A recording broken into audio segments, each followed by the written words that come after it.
Bonjour à tous, bienvenue dans l'autre direct. Aujourd'hui, je reçois Abou Sofiane. Bonjour. Alors, votre nom, toute la France entière le connaît, l'a entendu, parce que vous êtes lié plus ou moins, vous aurez le temps de vous en expliquer durant cette émission, à l'affaire Zaya. Vous sortez un livre, Zaya m'a tué, aux éditions Neva. Voilà ce livre que les internautes de lyoncapital.fr peuvent voir à l'instant à l'antenne. Zaya m'a tué, mon combat pour la vérité. Pour quelles raisons avez-vous décidé de publier cet ouvrage? Déjà, merci de m'avoir invité sur le plateau, parce que ce n'est pas le cas de tout le monde. Mais, Alors, je me permets de vous couper, là vous me donnez une perche. oui. Pourquoi ce n'est pas le cas de tout le monde? Vous êtes boycotté par les médias? Oui. Écoutez, en fait, je trouve que je fais ce livre depuis. Enfin, déjà, il faut savoir une chose, c'est que ce livre, c'est un projet qui date de 4 ans. Et donc, j'ai mis 4 ans avant de trouver un éditeur. Et maintenant que j'ai un éditeur et que j'ai enfin la chance de pouvoir dire ma vérité, mon combat, ma vérité qui est vraiment la vérité, hein, du coup, beaucoup de médias ne me reçoivent pas. J'ai même reçu mon attaché de presse a reçu des mails de certains médias qui expliquaient que, sous prétexte qu'ils ont déjà reçu Zaya, qu'ils l'aimaient bien, ou que, enfin voilà, je ne comprends plus rien. C'est-à-dire que c'est un livre qui est de l'ordre public, parce qu'il faut savoir une chose, c'est que l'affaire Zaya n'est pas que l'affaire Zaya, c'était l'affaire Ribéry au départ, l'affaire des Bleus. Il faut savoir une chose, c'est qu'en avril 2010, lorsque l'affaire a éclaté, j'étais soupçonné de l'homme qui avait fait trembler le football français. Or, il a été question par la suite que finalement, j'avais rien à voir avec les joueurs de foot. Et donc, c'est pour ça que de l'affaire Ribéry, c'est passé à l'affaire Zaya, d'où le titre « Zaya m'a tué ». Bien évidemment, j'expliquerai par la suite, et je l'explique dans le livre, la raison pour laquelle elle m'a tué. Bien évidemment, c'est pas à prendre au sens propre. C'est un titre fort, mine de rien, parce qu'on ne se rappelle toujours de l'affaire Omar. Oui, mais je fais un peu référence à l'affaire Omar Haddad. Bien évidemment, ça n'a rien à voir, parce que là, pour le coup, elle m'a pas tué physiquement, mais c'est ce que j'explique, elle a tué l'essentiel de mes rêves, elle a tué ma carrière, mes liens familiaux, elle a tué beaucoup de choses. Et pourquoi la référence avec l'affaire Omar Haddad? Tout simplement parce que déjà, Omar Haddad, comme tout le monde le sait, c'était un petit jardinier marocain, je suis d'origine marocaine aussi, et puis effectivement, il a été victime d'une injustice, et contrairement, alors les gens me disent, oui, mais tu aurais pu mettre ER, non, contrairement à la personne qui a essayé par le biais d'une faute de syntaxe d'accuser à tort le petit jardinier marocain, j'ai quand même moi aujourd'hui respecté la langue française en les mettant Il est bien écrit, il n'y a pas de faute. Hein. Voilà. J'ai regardé attentivement, j'ai lu attentivement. donc voilà. Alors, affaire Zaya, oui. vous l'avez évoqué, c'est en 2010, avril Oui. 2010 que ça éclate à peu près. 12 avril 2010. 12 avril 2010, vous êtes interpellé. Ouais. Là, c'est le choc et la France entière, justement, découvre votre nom. Et cette affaire Zaya, et le football français éclabousé dans cette affaire, parce que vous l'avez dit, il y avait Franck Ribéry et d'autres joueurs qui ont été cités. Oui. Et là, qu'est-ce qui se passe? Comment vous réagissez lorsque vous voyez ces policiers qui vous interpellent? Moi, au départ, j'arrive, je me dis, bon, je rigole pas, je suis sérieux, mais je me dis, bon, peut-être, effectivement, parce que j'avais quand même à l'époque, j'étais à Paris, j'organisais des soirées, je faisais pas mal de choses. J'avais mon émission, le Abou Show, à l'époque sur le câble. Je me suis dit, bon, peut-être, effectivement, dans mon entourage, il y a quelqu'un qui a dû faire une connerie. Et puis, vu que c'est quelqu'un qui est proche de moi, ils viennent pour m'interpeller, pour me questionner, tout simplement. Et c'est avéré qu'au bout de quelques minutes, je me suis rendu compte que pas du tout, puisque quand je suis arrivé au 36 quai des Orfèvres, j'ai vu tous ces policiers, tous ces interpellés, parce qu'il faut savoir que quand j'ai été interpellé, il y avait à peu près une 50aine de personnes qui ont été interpellées. Donc ils étaient allés partir aux Aman Café, le cabaret qui est soi-disant, alors qu'encore une fois, ça n'a rien à voir. Zaya n'est jamais allé là-bas, ni les joueurs, et il n'y avait pas de réseau. Enfin, vraiment, le cabaret, c'était une chose, Zaya, c'est autre chose, et les joueurs, c'est autre chose. C'est-à-dire qu'ils ont mélangé 3 choses et ils en ont fait un petit cocktail. Et effectivement, aux yeux des médias, ça a fait un cocktail Molotov, tu vois. Parce que vous avez été accusé de proxénétisme, en fait. Exactement. Et vous niez Bien sûr, fermement totalement, d'avoir été le proxénète de cette fameuse Zaya. Tout à fait. D'ailleurs, la preuve en est, c'est que Zaya, au moment des faits, lors des auditions de police, avait dit oui, plus ou moins, qu'elle me reversait de l'argent. Alors, comme j'expliquais, je ne vais pas le répéter dans d'autres médias, elle a eu une pression de la police, parce que Zaya, au moment des faits, attendait sa carte d'identité française, etc.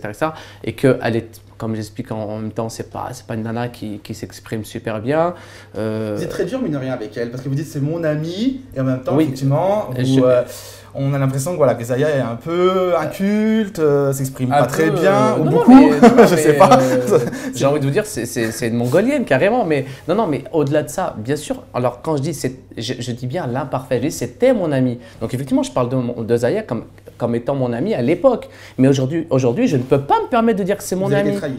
Mais j'ai été trahi complètement, elle m'a eu, elle s'est servie de moi, et puis je ne peux pas me permettre de dire aujourd'hui que Zaya est encore mon ami, même si je lui pardonne ses mensonges, etc., toutes ces choses-là un peu malsaines qui étaient intéressées vis-à-vis de moi, aujourd'hui c'est pas grave, pourquoi? Parce que la roue elle tourne, je sais qu'elle aujourd'hui effectivement elle est peut-être l'égérie de Karl Lagerfeld, qu'elle va serrer des… Ça, c'est très intéressant ce que vous dites, parce que justement dans le livre, elle, quelque part, elle a réussi. Maintenant tout le monde connaît Zaya. Elle a gagné de l'argent, Oui. elle est quelque part, elle est célèbre. Il y a Ouais. des jeunes filles, des jeunes françaises qui adorent Zaya, faut le dire clairement. Ouais. Ah ouais. Et vous, finalement, bah, vous êtes un peu le dindon de la farce. Mais je vais même aller au-delà de ça. Vous me dites des jeunes filles qui adorent Zaya, mais c'est pas que des jeunes filles. D'ailleurs, la preuve en est, j'ai été invité, je voulais être invité sur un plateau télé très connu sur une chaîne de la TNT, et les chroniqueuses ont clairement dit nous ne recevons pas Abou Sofiane parce qu'on aime Zaya, on aime bien Zaya. Donc c'est un exemple pour la jeunesse française, c'est bravo. Moi je dis bravo à la France. Hein, je veux dire, on parle de prostitution, c'est-à-dire qu'en fait on met en valeur une fille qui a réussi grâce à la prostitution. Je pense qu'il n'y a pas de morale dans cette histoire-là, mais au-delà de ça, je me souviens, si mes souvenirs sont bons, il y a quelques semaines ou quelques mois, où tout le monde se disait « je suis Charlie ». Alors moi, j'étais Charlie.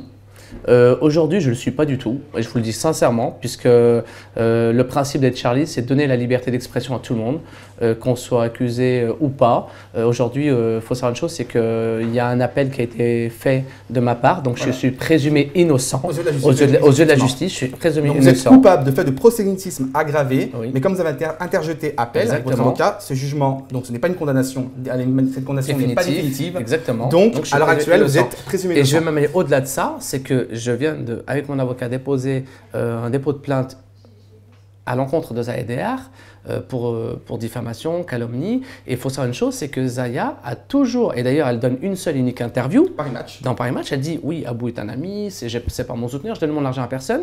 Et paradoxalement, lorsque je demande une confrontation devant le juge d'instruction, elle ne vient pas. Lorsque je la fais venir citer à témoin lors de le premier jugement, première instance, elle ne vient pas. Et là, quand je viens pour l'appel, on a fait venir un huissier de justice à ces deux domiciles, parce qu'aujourd'hui, elle a son domicile plus celui de son compagnon, qui est richissime et qui apparemment a le bras très très long, puisque son compagnon, je ne sais pas qui est cette personne-là, mais en tout cas, beaucoup de médias ont peur de lui. Donc, à croire que… Pas nous en tout cas. Pas vous, et je vous remercie d'ailleurs, Lyon Capital. Et donc, mais en tout cas, je veux dire, à un moment donné, il faut arrêter. C'est-à-dire que j'ai l'impression qu'il y a une justice à deux… Enfin, je veux dire, il y a deux poids, deux mesures. C'est-à-dire qu'on protège une prostituée, d'accord? Et moi, qui suis présumé innocent, on ne me donne pas la chance de parler. Pourquoi votre nom… Alors, voilà, pourquoi vous, Abou Sofiane, oui. jeune lyonnais de Genasse, originaire oui. de Genasse, oui. vous retrouvez mêlé à cette affaire si vous n'avez rien fait? Pourquoi vous? Pour la simple et bonne raison que Zaya était mon amie, c'est ce que j'explique, à l'époque. Donc elle traînait avec moi, elle était toujours avec moi. Et quand les enquêteurs de police se sont rendus compte que… Parce que, si vous voulez, l'affaire a éclaté au moment de l'interpellation, parce que moi j'étais sur écoute pendant 8 mois. Et en fait, ce qui me fait le plus mal aujourd'hui, c'est qu'on me reproche d'être le proxénète d'une fille que je n'avais pas vue depuis 1 an. Alors moi, Zaya, elle-même, elle le dit dans les procès-verbaux, et moi-même, et tout le monde l'explique. D'ailleurs, il y aurait eu des écoutes téléphoniques si j'avais été en relation avec elle. Parce que j'étais en écoute téléphonique depuis septembre 2009. L'affaire a éclaté en avril 2010, qui est juste énorme. Il y a 8 ou 9 mois d'écoute. Et Zaya déclare dans les procès-verbaux comme dans les médias qu'elle gagnait à l'époque 20 000 € par mois. Ça veut dire que j'aurais été le seul proxénète idiot à ne pas avoir fréquenté une fille pendant 1 an qui gagnait 20 000 €. Ça n'a ni queue ni tête. Donc à un moment donné, il faut remettre les choses dans le contexte. C'est-à-dire que moi, j'étais accusé à tort, pointé du doigt, alors que j'étais son amie, qu'elle venait à mes soirées, effectivement, et des gens qui étaient beaucoup plus proches d'elle.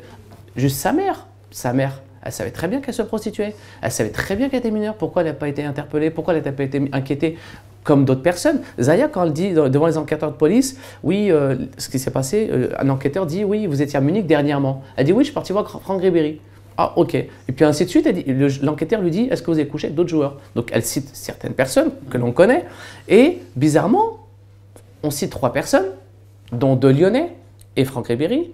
Et il y a plein d'autres personnes qu'elle a citées. Et qu'on n'a pas entendu parler. Mais il y a d'autres personnes qui n'ont pas été tout simplement interrogées par la police et tout simplement qui n'ont pas été inquiétées. J'aimerais qu'on m'explique pourquoi aujourd'hui. Alors vous avez raison. Et moi, en lisant ce livre, justement, j'étais un peu frustré. Parce que vous n'allez pas au bout de la démarche, ça veut dire que voilà, vous ne citez pas les noms, vous ne déballez pas tout finalement. Pour quelle raison? C'est vous avez peur, c'est là j'ai peur de plainte, vous avez peur pour vous, pour votre personne, et vous avez reçu des menaces. Dites-nous un peu l'envers du décor. J'ai pas reçu de menace encore parce que si vous voulez, je mets quelques personnes. Si vous voulez, je décris certaines personnes que bon, je veux dire, si on n'est pas bête, on comprend qui sont ces gens-là. Plutôt du milieu. Voilà, c'est des gens du public, milieu. Pas sûr qu'ils décryptent véritablement. Oui, mais à part une personne. Ouais. Non, un célèbre comique. Oui. Mais sinon, non, mais puis bon, je pense qu'il y a des. Mais vous n'allez pas au bout de la démarche. Non. Pour mon combat pour la vérité. Oui, mais finalement, il n'y a pas toute la vérité. Si, parce que là, c'est le début de la promotion du livre, mais il y a d'autres choses qui vont arriver que. Des politiques, par exemple. Oui. Non, mais si vous voulez, à un moment donné, moi, c'est pas que j'ai peur. Aujourd'hui, moi, j'étais à l'époque, avant les faits, j'étais animateur télé, j'organisais des soirées, j'étais acteur, je venais de tourner un film, je devais en tourner un Marocain à Paris, qui est sorti d'ailleurs, et je devais en tourner un autre, et ça m'a coupé l'herbe du pied, cette histoire-là. Ça m'a coupé l'herbe du pied, que ce soit professionnellement, même sentimentalement parlant, même à tous les niveaux. Bien sûr. D'ailleurs, vous décrivez même une éventuelle relation avec Marion Maréchal Le Pen. Oui. Vous avez failli être son petit ami, vous étiez son petit ami? Non, en fait, si vous voulez, Marion, en fait, je l'ai connue par le biais de sa mère, Yann, qui était une amie pour le coup, mais vraiment, et avec qui on a fait plusieurs soirées ensemble.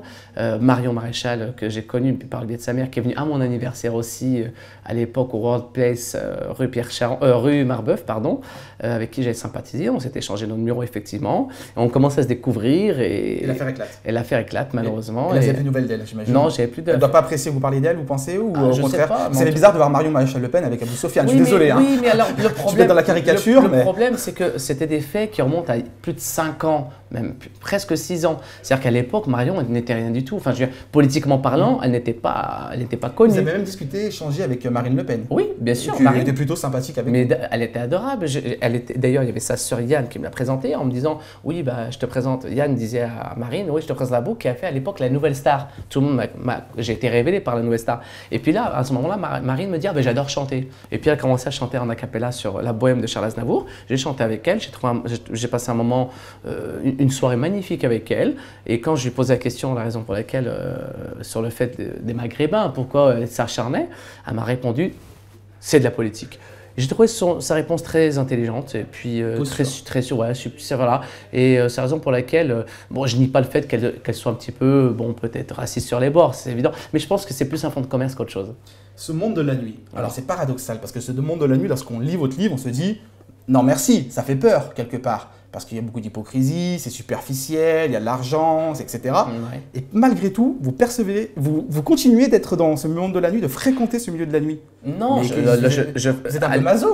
Non.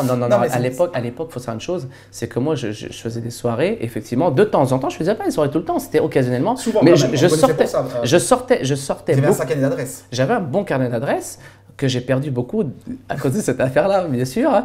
Mais ce que je veux dire par là, c'est que quand j'organisais des soirées, puis après, je n'étais pas obligé d'organiser, il y avait d'autres personnes qui organisaient des soirées people, et j'y allais uniquement dans un simple but de pouvoir rameuter des célébrités à mon émission, le Abou Show, puisque à l'époque, j'étais dans une petite chaîne du câble, j'avais pas les moyens, j'avais pas d'attaché de presse, donc j'y allais en temps amical, je me faisais pote avec les chanteurs, les comédiens, les artistes, tout ça. Et donc, certains venaient par amitié pour moi, tout simplement.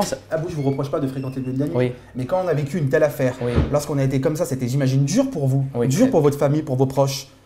Et vous continuez malgré tout, on a l'impression que voilà, quand vous parlez du milieu de la nuit, c'est quelque chose qui vous botte, quoi. Vous aimez ce milieu de la nuit malgré tout. Oui, parce vous n'êtes pas dégoûté par tout ça? Non, je ne suis pas dégoûté par le milieu de la nuit parce que moi, ce que je suis en train d'expliquer, ce qui m'est arrivé, c'est j'ai pas eu de chance. J'étais au mauvais endroit, au mauvais moment. Je parle, en l'occurrence, ma rencontre avec Zaya. Pourquoi? Parce que ce qui m'est arrivé à moi aurait pu vous arriver à tout le monde.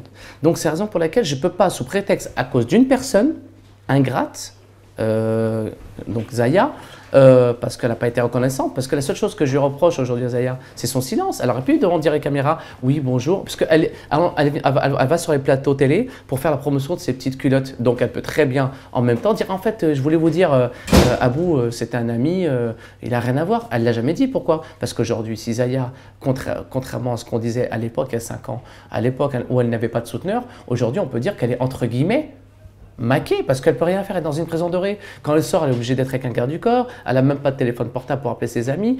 Faut arrêter. Donc à un moment donné, j'aimerais qu'on m'explique la raison pour laquelle aujourd'hui on me traite à tort, on m'accuse à tort d'être proxénète alors que je suis présumé encore innocent et que l'entourage de Zaya, eux, ils sont tranquilles. Elle a des fonds venus de je sais pas d'où, de Hong Kong, on ne lui pose pas de questions, elle n'est pas inquiétée par les impôts.